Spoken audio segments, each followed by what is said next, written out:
country asking girls to wear the hijab today. Yeah, for World Hijab Day. Yeah. So there's some women, mainly ex-Muslims, who have organised something called No Hijab Day, because one of them was married off to an Al Qaeda. Her name's Yasmin Mohammed. She's Canadian, and she was subjected to quite a terrible childhood. And then when she was 19, she got married off, and she had a daughter, and she said, "I'm never going to do that to my daughter."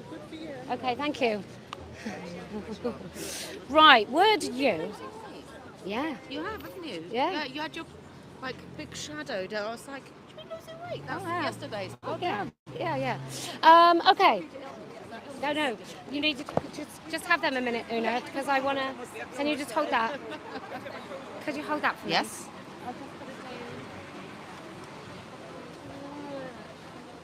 Hard clips. No. No, I need the microphone. Which I've already done. And I'm going to do this. I was thinking, and then I you got don't have a microphone. This is good. Where there's not that. Yeah, that's where they were. Now going inside. Yeah, I was as well. Yeah.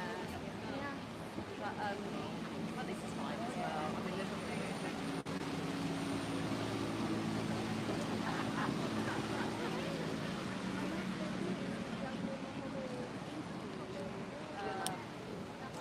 yeah, I've heard that she's done quite a lot. I've heard her do a really extensive one about her own life. Like she's told her story a lot, hasn't she? Hello.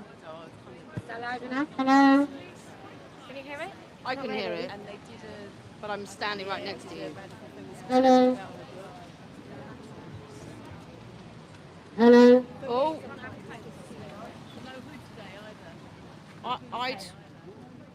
I'd move that for distortion against that. Just put it on the floor there. Plastic. Sure? Yeah.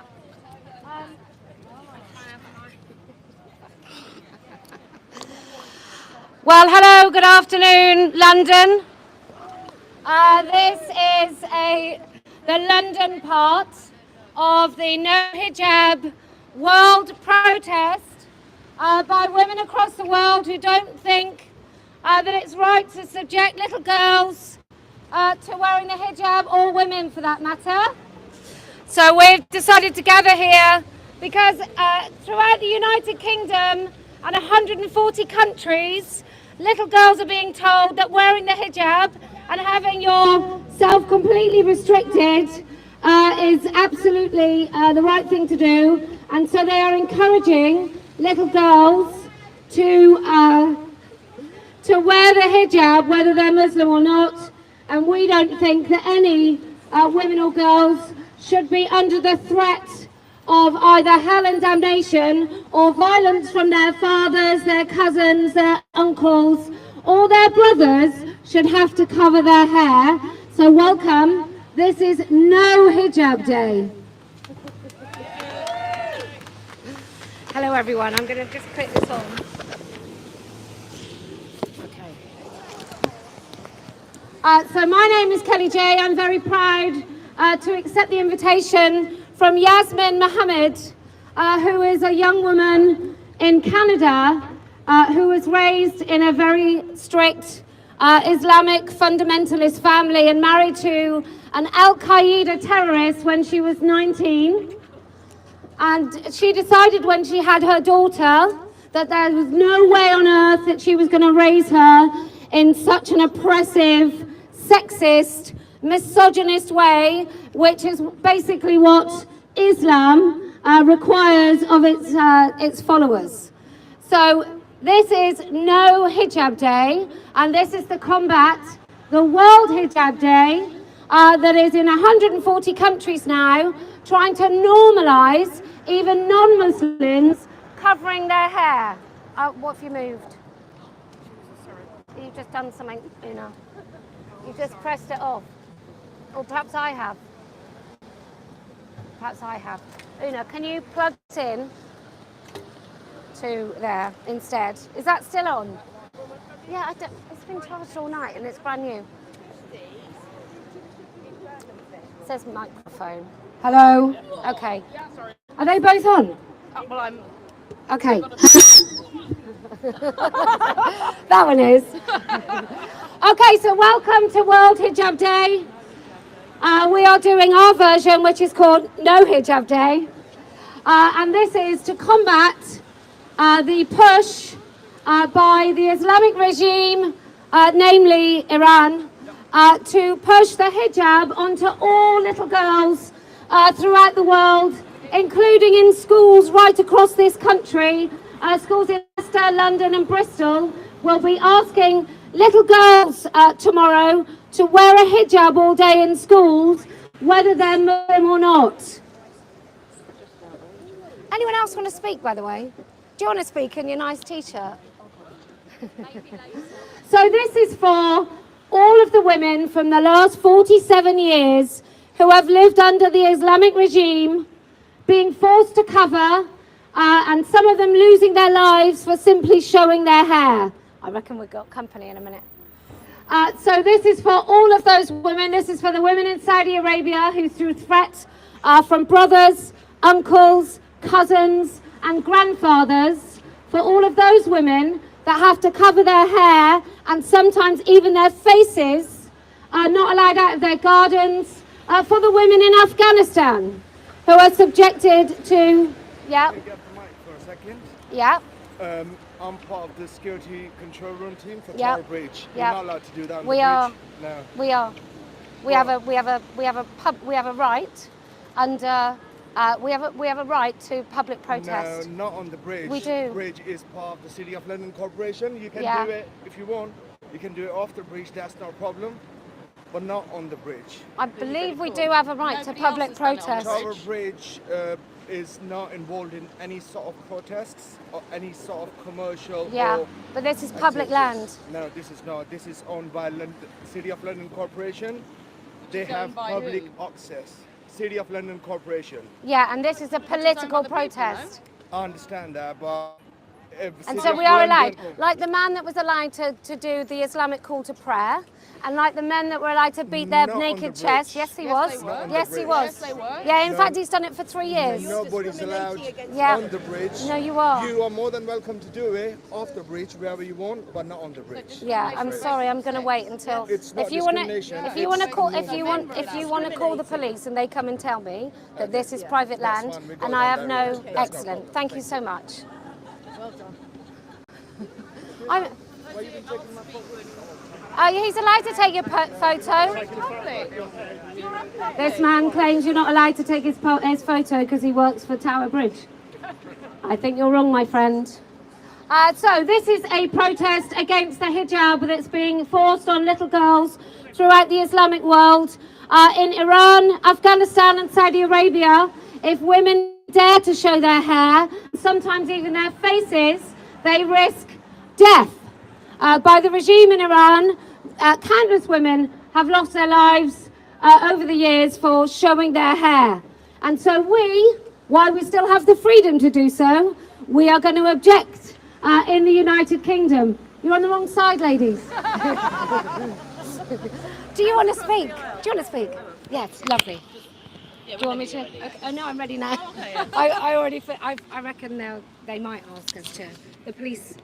If the police ask to move us, I believe we have a right to be here, but I don't want to bring it. Okay.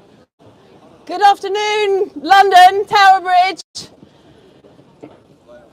This, as Kelly J was saying, No Hijab Day was set up some years ago now by an extremely courageous woman named Yasmin Mohammed.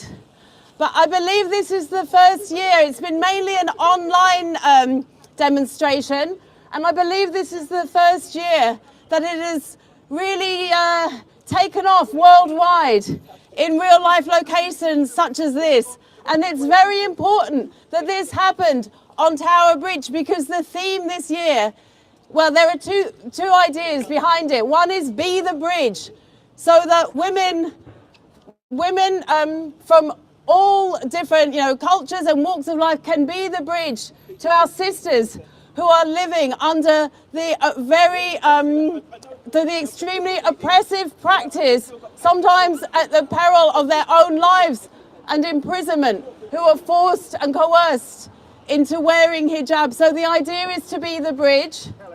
And the other theme for this year is, unsurprisingly, Iran. So this has a very special message this year to go out to all those incredibly courageous women and men in Iran who have been fighting for such a long time now, for decades, for their freedom from this oppressive regime. But I just wanted to say something quickly about why Yasmin set up this No Hijab Day. It was in response to World Hijab Day, which, as Kelly J was saying, is now its specific purpose is to normalize and celebrate this oppressive practice. So perhaps we can look forward next year to World Foot Binding Day or World FGM Day.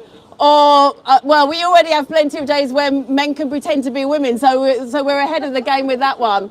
But one thing did amuse me when I thought I better find out a bit more about this World Hijab Day. And one of the first things I found, which might amuse you too, was that according to certain Islamic scholars, it's actually haram. World Hijab Day is actually haram because it's what the infidels do, is set up these specific days to promote particular practices.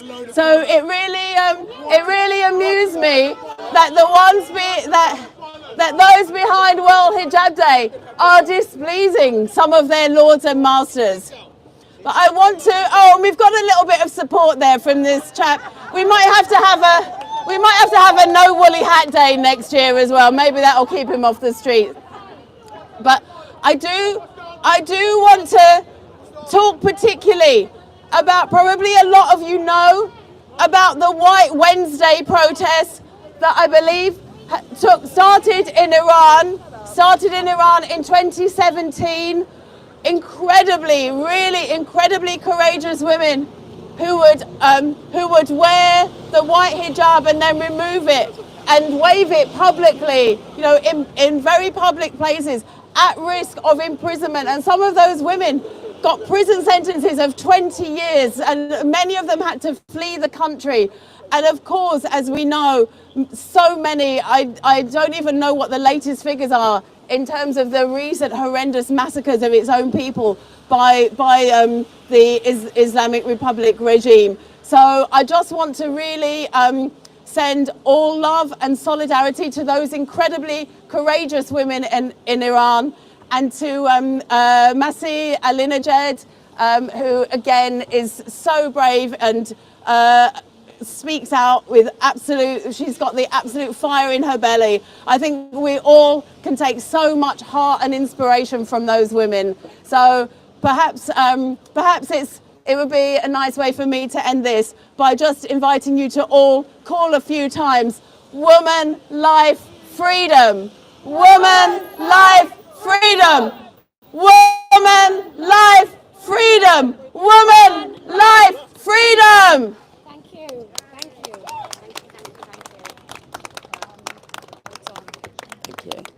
As you can see, some men Sorry, I get just very, squeezed in. very cross at the idea that women actually see each other as human before we are divided by their man-constructed religions and rules that force women to cover. I thought that was so funny that they've You might actually not said know that this, but World the Hijab Day is reason haram. women have to wear a hijab is because men can't control themselves if they see hair, which tells you a lot about the sort of men that expect women to wear hijabs, and they will be very, very weak men. That's why they want women to cover. In Afghanistan, women aren't even allowed to use their voices. Men don't want to see them, men don't want to smell them, but they do kind of want something feminine, which is why they dress up little boys as women, so they can sexually abuse them, which is nice. So we are here today to celebrate what Yasmin Mohammed started about a decade ago, which is No Hijab Day, to combat the absolute insanity of World Hijab Day, which seeks to normalize hijab wearing across the West. It's in 140 countries, and what we do know, in countries where women are forced to wear hijabs, That is the tip of the iceberg of the oppression they experience. In Afghanistan, women are not allowed to go and see a male doctor, but they're also not allowed to train as doctors. They're now not allowed to see midwives. They won't be allowed to see any male medics, male dentists, and they're not allowed to train as females and be dentists or doctors. And you'll note that the other thing we often talk about that's equally unsayable over here is that men cannot be women. And in Afghanistan, that would be something that would save these women, actually, if they could all just pretend to be men. But because we know that's a load of nonsense, that doesn't work in countries where they seem to know better than ever what a woman is, and it will be the woman they choose to silence, the woman they oppress. I don't know whether that's agreeing or disagreeing. Agreeing. So this is no hijab don't block the road. And this is for, don't block the way, because that man is very excited about the prospect of anyone getting blocked on this pavement. So don't give him any cause for celebration. So we are here for No Hijab Day, and that's because women across the world in countries such as Yemen, Saudi Arabia, Iran, Iraq, coincidentally Iran and Iraq also marry little girls at the age of 10. So as soon as those little girls have any taste of freedom, they can be married off and subjected to the most obscene, restrictive lives. In Saudi Arabia, many of the women are not even allowed to leave their houses to go in the garden just in case a neighbour sees their face. So we are talking about just the tip of the iceberg, a very visible sign. If you're going to a country where many of the women are covered with a hijab, you know that those women are really subjected to a far lesser life of rights than their male counterparts. So that's why we decided to come on this bridge today, so we can join with women throughout the world for No Hijab Day, that is allowing women the right to feel the wind in their hair, if she dare, and for no men in her family, no men in any regime, to tell her that she has to cover, and that if she doesn't, her appearance is shameful.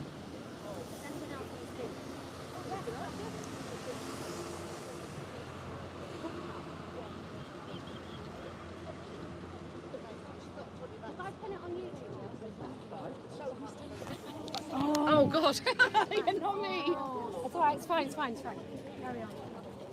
Right, we're standing here within yards of what at the time was the greatest statement of male power and control in the country, the Tower of London. This is what it takes for a man to feel powerful. Build something really big and imprison people in it. The hijab thing is a whole power trip on the part of men. As it says here on this wonderful sign, weak men, only weak men need to exercise control over others. There is absolutely no need for any of it, other than that weak men feel threatened by a woman who is their equal. I've raised a son, and I'm soon be raising, or helping to raise a grandson. It's very easy. I spelt it out to my son. However right you are in your argument, the moment you use your greater voice or your greater physical strength to enforce your point, you are so far in the wrong that you will never recover, and neither will the relationship. It's that easy. You tell them. Okay, he was a bit strange. I had to tell him when he was little, when you go to make friends with people, try saying hello instead of hitting them to get their attention. You know, a lot of boys are like that. You have to explain things to them, and a lot of girls are like that too. So there is absolutely no need. We have this huge epidemic of male suicides. How terrible. Is it guilt, or is it that power trips ultimately destroy you? You have more and more power. You force women to wear a hijab. You force them to stay indoors. You don't let them go in the garden. Does it make you happy? No, it doesn't. It makes you suicidal. And what you'll probably do then is get a nice army together and go and kill some people for a nice change. Male behaviour is crazy, and we need to put a stop to it. The hijab, as Posey said, is the tip of the iceberg, and it needs to go. Thank you. Here's the thingy. Thank you. Anyone else want to speak? Or I'm just going to go on and on, which is a bit boring for everyone. So we are here for No Hijab Day. This is to counter the 140 countries across the world who are trying to normalize the hijab even for non-Muslim girls. And what we know is that in regimes like Iran, women have lost their lives for just removing the hijab. So we would like to make sure that here in the United Kingdom, it doesn't become a normal thing to shame women for not covering their hair. We don't want to see it. We want all women to have that choice. And frankly, until no woman has to wear it, it's not a free choice for anyone. So we really do believe that no hijab day should be a day that all women, Muslim and otherwise, actually uncover their hair, and they can choose to have the wind in their hair, which obviously is a risk of massive defiance. But for women across in Saudi Arabia, Iran and Afghanistan who are being subjected to the most despicable control by regimes, we want to extend our solidarity to all of those women. We want to make sure here in the United Kingdom that we continue to exercise our right to free speech and to wear what the hell we choose, to make sure that there's at least somewhere where we might nearly be getting it right. I think this man's now found out that he doesn't have a legal right to move us. So I think so. He looks forlorn. Anyway, would anybody else like to speak? Yes, come.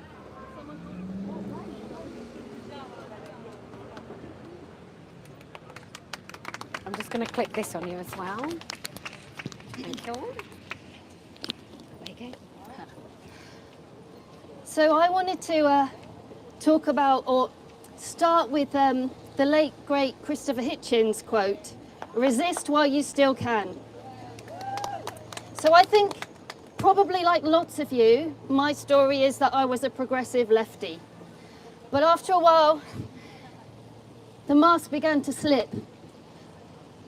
And I think when I realised that they were trying to convince me that men really could become women, that's when I thought, if they could lie about something as so blatantly mental as gender identity ideology, what else are they lying about? Not just what else are they lying about, who else are they lying about? So we see in the media that people get smeared.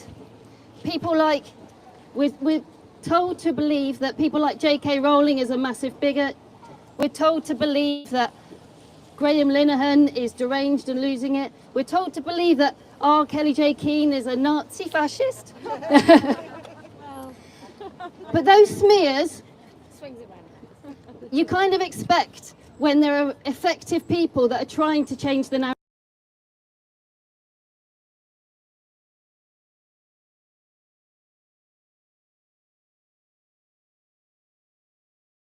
Andy Peggy getting smeared in the press. So she was an ordinary woman doing an ordinary job, and she tried to resist. She said no, and because of that, the media tried to portray her as a racist, fascist, Trump-supporting bigot. And I just looked at that and thought, well, that could be me. That could be any of us here. If our names made it into the papers, how would they smear us? And they smear us because they want to silence us. And you think to yourself, silencing us and smearing us here, we can take that. In Iran, they're being murdered by the thousands. So here, it's our right and it's our duty to stand up and resist while we can. While we have the opportunity to say no. I think we should resist and take every opportunity to try to change the narrative. Resist when they say all cultures are equal. All cultures are not equal. Cultures that cover their little girls and deny them an education, they're not equal.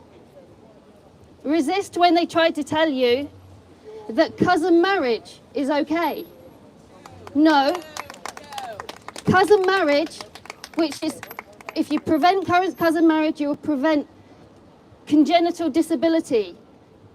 And if you prevent that, that's going to be a benefit for society and for those families.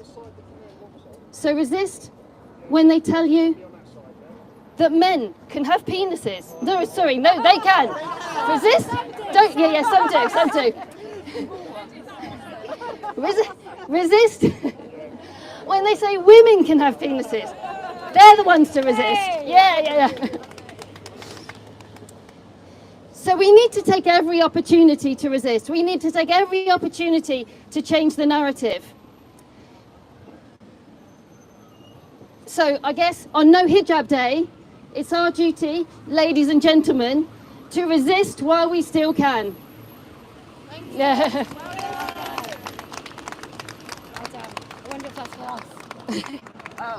Oh, That was for us. Yes, I'll take that. Thank you. This is No Hijab Day. Get it right. Also, I just want to say this, in the next election cycle, if you're voting for Greens, you're voting for the Muslim Brotherhood, because they are being taken over. And we just have a look at Iran and Lebanon if you want to find out what happens if you enable this Green-Black alliance. Because I don't know about you, but I don't see what somebody who subjects his wife to wearing a burqa has got in common with a woman who's apparently a free and easy plumber, although apparently her husband does work for AstraZeneca. So they're all linked, aren't they? They're all big business. But yeah, so just be fair warned that there is an Islamic takeover of the